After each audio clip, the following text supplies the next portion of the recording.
We're all here as part of a very interesting panel put on by the professional division here at the RWB. And first of all, we would like to do some thank yous. The RWB School Professional Division Audition Tour has been made possible in part by the Government of Canada and the Manitoba Arts Council. And the RWB School gratefully acknowledges the support of the 2018-19 Audition Tour presenting sponsor, IG Wealth Management. And just a reminder that the auditions will be happening here in Winnipeg on Friday, January 25th. So if you have a son or daughter that is an aspiring dancer, I would strongly consider joining in the auditions because who knows, you might be Evelyn or Jamie sitting right here. So what we are discussing today is raising a ballerina. So it might be more about the parents, but it definitely has a lot to do with the dancers. And we have a very special panel. So representing, I feel like it's a team thing, representing the present, we have the Littles. We have Gail and Doug and their daughter Evelyn, who is in level 2 of the professional division. And I guess representing the past, who have gone through the school and now are reaping the rewards of watching their own daughter perform on stage with the Royal Winnipeg Ballet, we have the DELEAUs. We have Susan and Serge and their beautiful daughter Jamie here, who is in the Corps de Ballet. So please give a warm welcome. And I guess you might wonder who I am. Well, I'm Tracy Koga, and I am a former dancer with the Royal Winnipeg Ballet. And believe it or not, I was the old pioneer lady for Evelyn and Jamie. So I was one of the very first professional division students.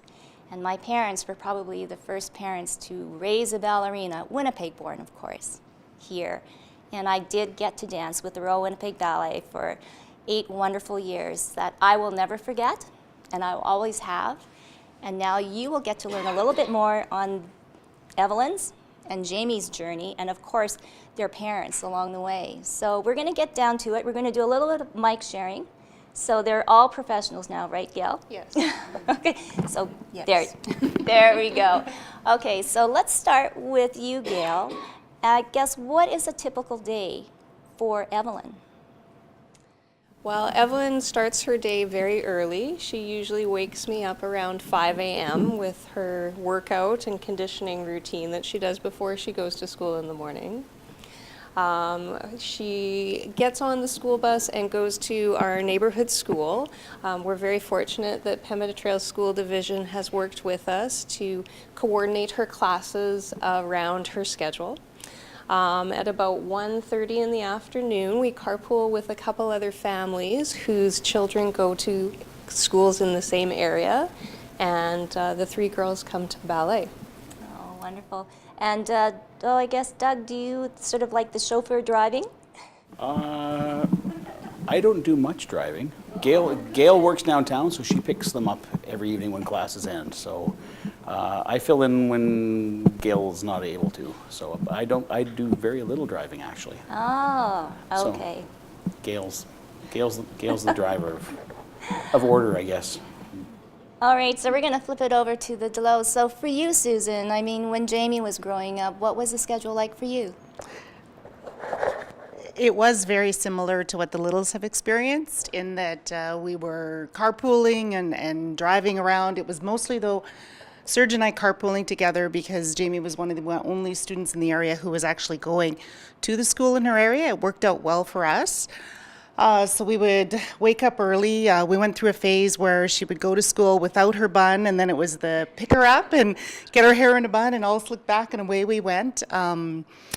So we would head off downtown around 1:30. She would sort of squish in some homework between 12 and 1:30, take off, drop her off, and then she was with the school, and we could happily drive home, and it's like, okay, we're 1 child down, 2 more to go, and we would juggle the other 2 in between, and pick up.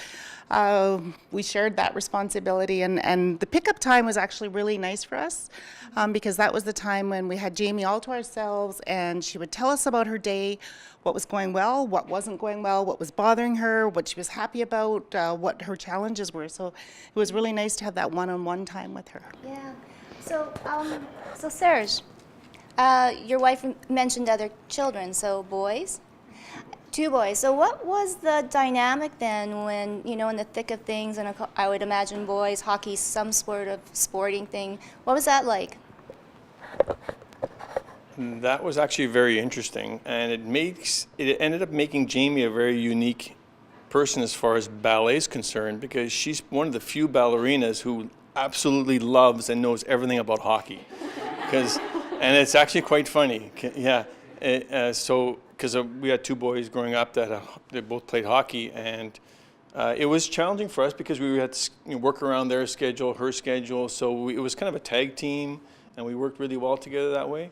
But I was just thinking, driving here today, I drove the same route that we used to drive Jamie, and it brought some nice memories because it's a time to connect because you just have her, that one-on-one, because life can get kind of chaotic, and it's nice to have that one-on-one time with your child. Okay, so Evelyn is sitting there. She's so beautiful. She's so young. I'm going to ask this question to you, Evelyn. How do you deal with being passionate about something that you want so badly, but yet you have friends, you have, you know, you see them going out, you see them having fun. How do you balance that at such a young age? Well, I just try my best to like try and work with everything, and like at lunchtime I'll try and do homework and that sort of stuff, and yeah.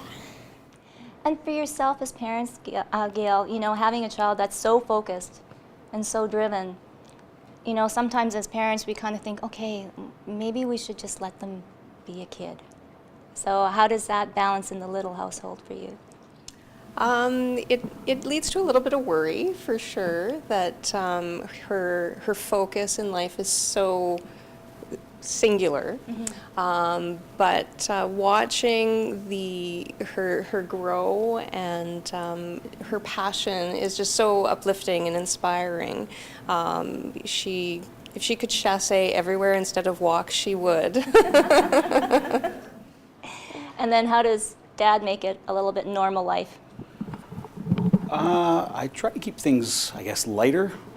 She has an older sister that's also is in competitive gymnastics, so there's a bit of a rivalry going on there between the two of them. No doubt. Yeah. Not like hockey though. But yeah, so they both have their I guess demands placed on them of the activities they take place in or they're active in. So, but to keep things light. She's pretty grounded. She takes things at face value and doesn't, she, you know, if she's doing something and it's not going as well as she anticipated, she is disappointed in herself, but she's committed to it, and she tries her best to keep going upward as opposed to staying at the same level. She continually tries to, but at the same time, we hope it's enjoyable and she's taking it as making it as much fun as she possibly can. So it's an interesting observation, and I don't know if you've noticed now that I think that there's a commonality here because these girls have such great parents right here. So when things go wrong, mom's right here or dad's right here. I mean, I've heard the word grounded quite often now, and I'm sure I see a lot of nodding heads as that. Yeah, it really does help. So yeah, Jamie, now you've been in Evelyn's shoes, and you know, and it's a hard grind. You've made it, but not maybe quite made it.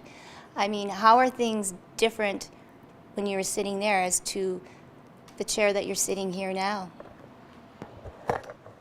It's definitely a transition going from a student to being a professional, but it's when you truly realize that all of the sacrifices you've made and all of the work you've done and all the blood, sweat, and tears literally really pay off because you've achieved your dream that you've trained so hard for and made so many sacrifices for so many years. And it's truly an incredible feeling being on stage as a professional, and you're going to experience it and you'll feel it too, that everything's come full circle and that now you're able to share your dream with yourself, with your family, as well as with the audience. I can't even begin to say how lucky and fortunate I am to be able to dance in Winnipeg, in my hometown. It's truly like the most remarkable feeling, and it really just makes me realize that all of that hard work has really paid off. I wanted to say that you're now teaching too as well. I mean, and I think it does come full circle, right? Yes. Yes, I'm very fortunate to teach on some weekends in the professional division. I've actually taught EVELYN a few times, and so it's really remarkable to be able to teach those young students that I was once one of them, and just seeing the work that they're doing, knowing that I was once one of those students, and trying to give them any words of wisdom that I can that I've learned from those years training in the school.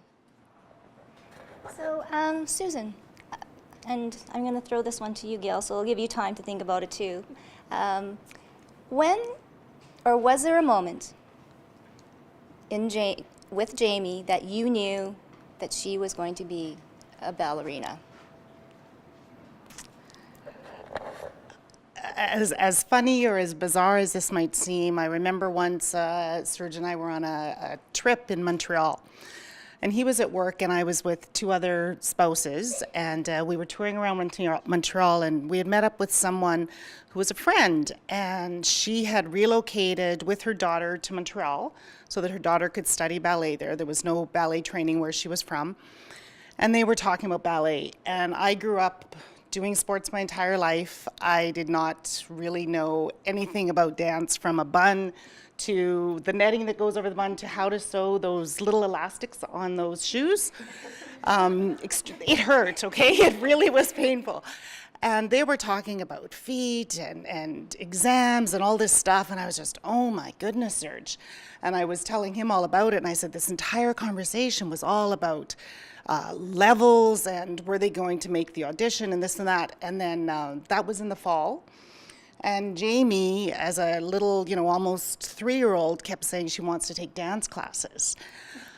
And I was like, okay, here we go. And we went in, and the dance teacher was talking about her feet and her walk and her this and her that. And I'm like, oh my gosh, Serge, she's 3. What are they talking about? So it was really quite bizarre. And then when she did audition with the professional division, and made it to summer school, I remember sitting down with the faculty, and they were talking to us about what to expect. And she was 10 at the time, and they said, essentially, your child is choosing her career. And Serge and I looked at each other, and we kind of chuckled, thinking, okay, this was a bit of a joke. And they said, no, she's training for her career. And it was at that moment that we thought, this is for real, and we need to support her. But we also knew that it was Jamie's decision. It was Jamie's choice. It was never Serge's or mine. We were there to support her in her decision and to do what we could, which really wasn't much. She's blamed me for her toes not being the right length or this and that and everything else that I don't really even understand. But it was always her decision. So we did realize at that point that this is serious, this is intense, and we have to take this more than just an extracurricular, and supported her that way. Wow, and it's true now. I mean, since I've been in the school, it is a whole system. We have Joanne Gingras here, and she's part of the artistic faculty, and it truly is it's much more than just pliés and tendus. It's a full bore career, and they really try to do the most that they can. So now, Gail, we had talked previously, and you do have a dance background, so you might know how to sew a few ribbons and elastics. But for you, I guess maybe that's still an ongoing question, for you. But is there a moment, or was there a moment for you with EVELYN and choosing dance? I think there was several moments that happened that sort of kept us scratching our head thinking, what's going on with this? She danced at a local studio, and she enjoyed dance, but hadn't started as early as some of her fellow dancers, and she was offered a ballet solo. And we thought, wow, that's great, that's fantastic. So she started learning the solo, and then we found out that she was the youngest dancer to be given a ballet solo besides the director's daughter. And so then we were like, oh, okay, we didn't know that there was that much promise. So through that studio, she did very well at competitions and ended up winning a scholarship to come to the RWB summer session. So I think that's when we sort of went, ooh, this might be something. And same with Evelyn. So far, so good. Yeah. Yeah, it's a big change going from a local dance school into something as structured as a professional program. And so how have you found it so far, Evelyn? It's lots of fun, and they really want everyone to succeed, and they try and benefit our dancing as much as possible. Oh, yeah. So I'm going to actually change the subject. It might be a little bit more personal, and Jamie can attest to it, and I think Evelyn, you can too. Well, I certainly can. When you're a dancer, there's definite highs, definite highs. But then, as high as you can go definitely low, and expectations are always up there. So, Serge, I know. The dads are always kind of left, I think, sometimes out of the equation. My dad was, very quiet and everything like that. But for yourself, you've got two busy boys too. Anything come to mind when, Jamie was feeling down, and how did you cope with that? For me, it was a bit frustrating because I knew there was nothing I could say that would improve her plie. Definitely, or any other kind of, or anything else that had to do with ballet specific or the technique. So it was a bit frustrating because she'd come home and she'd be distraught for whatever reason, and there's nothing you could do to really help her other than support her and encourage her, keep working hard, ask questions, that sort of general stuff, which I think in the long term helps you as a human being, as a person in your life. Because I knew nothing about the specific activity she was doing, there was nothing I could help her with that specific activity, but I could help her generally by just saying, keep working hard, keep asking questions. And I think in the long run, it paid off because Jamie does work very hard. She takes her job very seriously. And I think it's from years of knowing there's going to be ups and downs. Sometimes you're not going to get cast in the role that you wanted. But you know what? You might be just a cover. You learn to do the cover really well, and you might get your opportunity. And when that opportunity presents itself and you go in, you nail it, now you've impressed people. So you just keep working hard. So for me, that was frustrating for me because I can't tell her how to hold her hockey stick or skate faster or play goal or whatever, but I could tell her to keep working hard and ask questions and listen to your teachers because they know what they're doing. It's really tough. As parents, you don't want to see your child suffer. You don't want to see them sad. Evelyn is at a very young age now, but and obviously they're close to their moms. But Doug, then how do you sort of help Evelyn through her tough days? She doesn't have any tough days. Yes, with a dad like you, how could you have? You repeat what you hopefully tell all your kids. You tell them you love them. They're trying their best. You're going to hit some rough patches. That's part of life. But there are, as you said, high points, low points. You stick with them, and you keep going. You bear on. You keep doing it. You love it. Stick with it. Things will get better. Do you think that it was easier being here with Jamie through all of this? In some respects, I feel very fortunate that Jamie was able to train here at the RWB, go to the school in our neighborhood at least until grade 9. And we would try to expose her to the same things in the community as if, she was just always with us. And even though she spent a good chunk of her days at RWB. I know at one point the question was posed, why don't you just let her stay in residence? It'll probably be easier. And we thought, you know what, we want that drive home, that drive downtown, to have that opportunity to spend some time with her.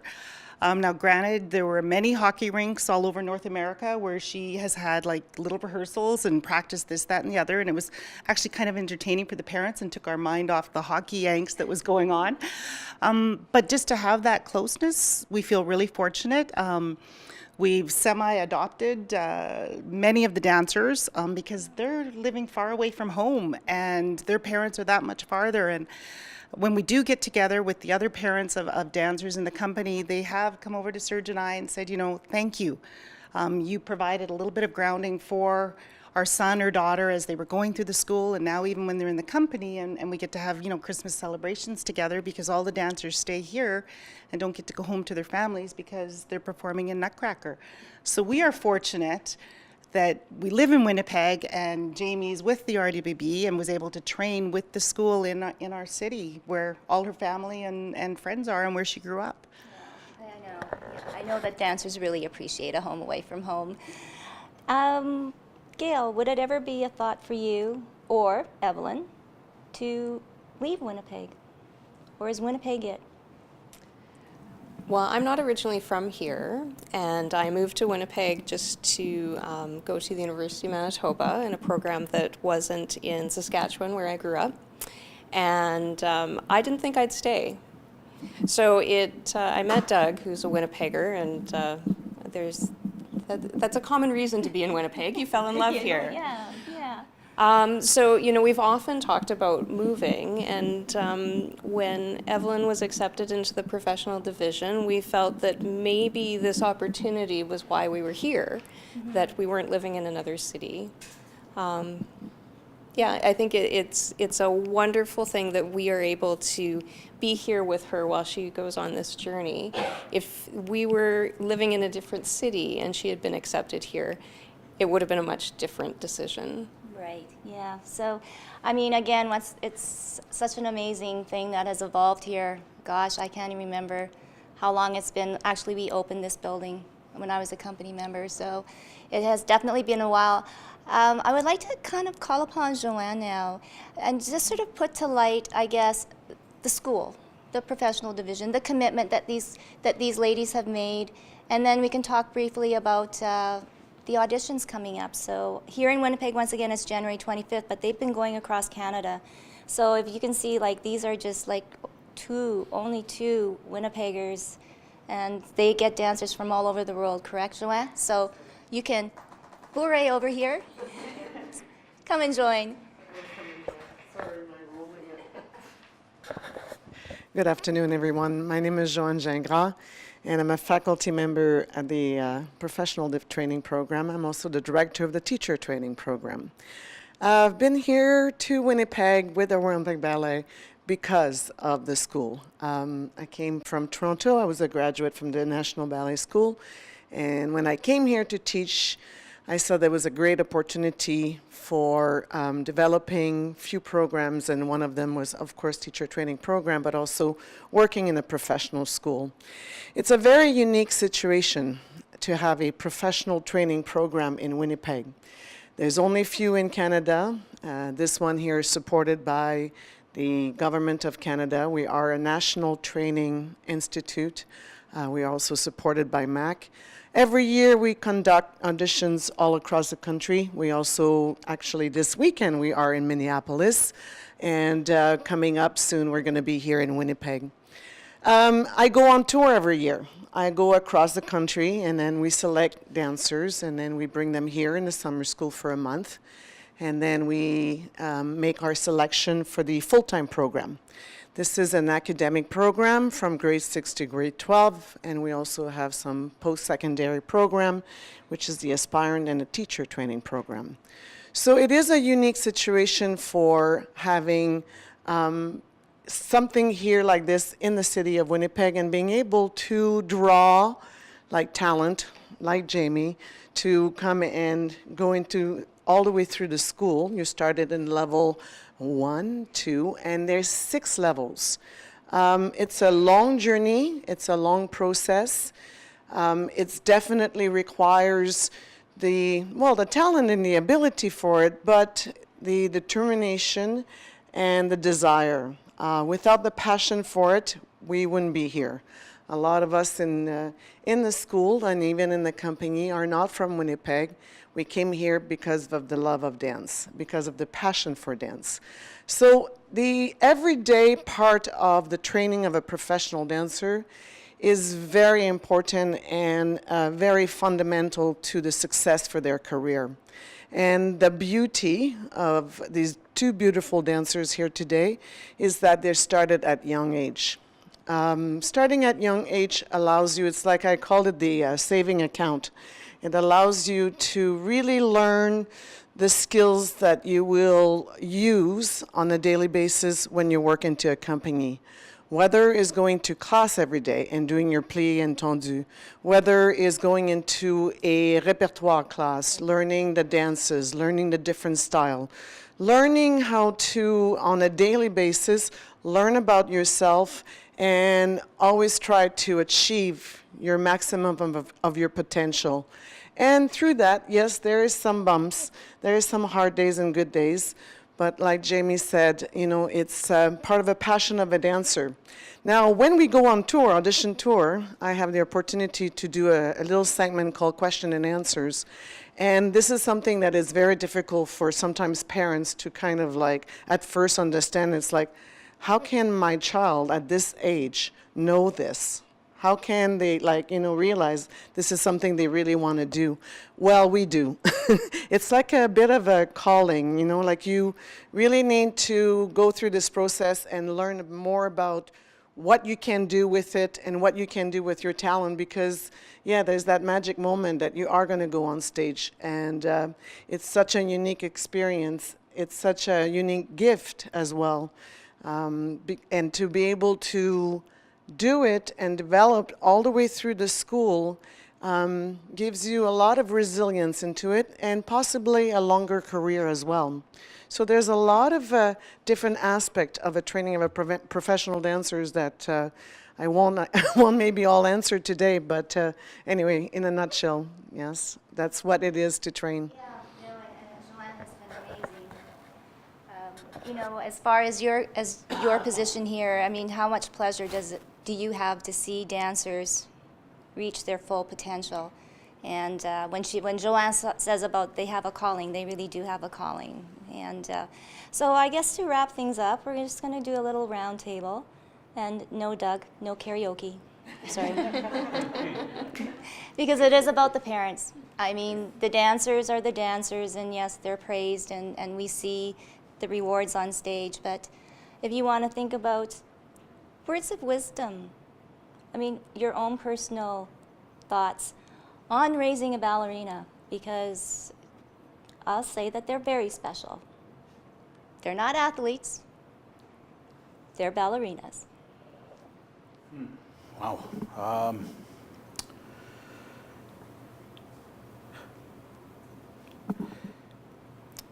Let them live their dream.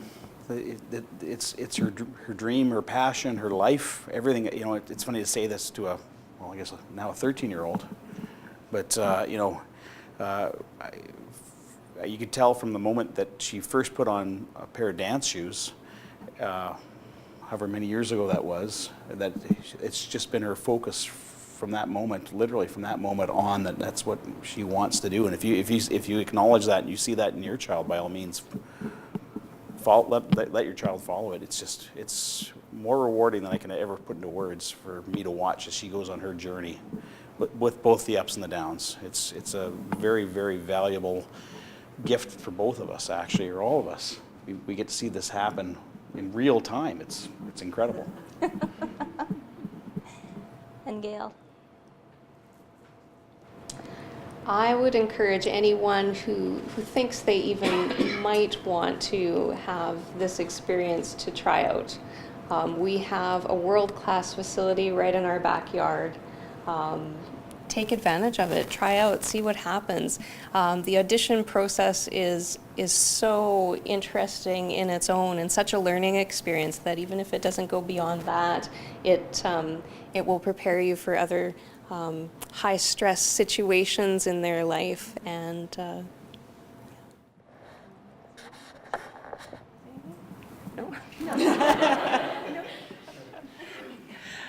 My advice to any parent with an aspiring dancer would be really to let them live their dream, to provide them with the opportunity, to be there, to be present, but to recognize that it is their dream, and you can just support it, cheer them on, and smile. No matter what happens, just smile, give them a hug, and just be there.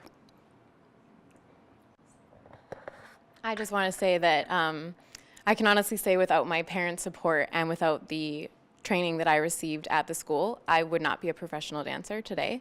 It's made an incredible impact on my life and really, truly has helped me to achieve my dreams. So that's the best way that I can say it.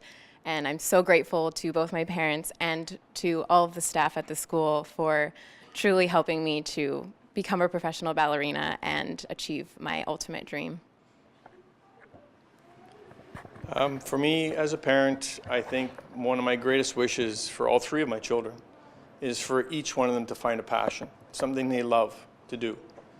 So for her to find something that she absolutely loved to do, it was easy to support. And it makes me extremely excited when you see your child find something that they really love to do, and then you just support it, and it's very rewarding to see them actually fulfill that dream, if that's what, regardless of what it is, ballet, hockey, school, whatever, something they love to do, you support it.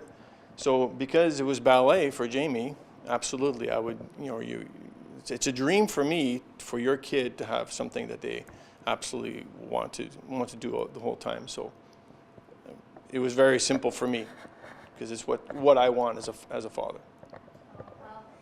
You know what? We want to thank all of you, Doug, Evelyn, Gail, Susan, Jamie, Serge. Serge, you made me cry. Oh, my goodness. And Joanne, you know what? This is an amazing school. And it's going to make me teary-eyed because it reminds me of my mom. And she was very special. And my dad, too. So, again, a reason why I had such a wonderful career here with Royal Winnipeg Ballet. And for all the aspiring dancers out there, just a reminder that there is the audition tour, and auditions are happening here in Winnipeg on January 25th. For all the information, you can go to rwb.org, and there is a master class. So hey, mums and dads, if you want to put on those dance shoes. Maybe Joanne will put you through the paces. But once again, thank you. Good luck to you, lady. I'm sure we'll see you on the stage. And Jamie, we're going to see you many, many more years on the stage, so thank you so much. And thanks for joining us. For Hugh, I'm Tracy Koga.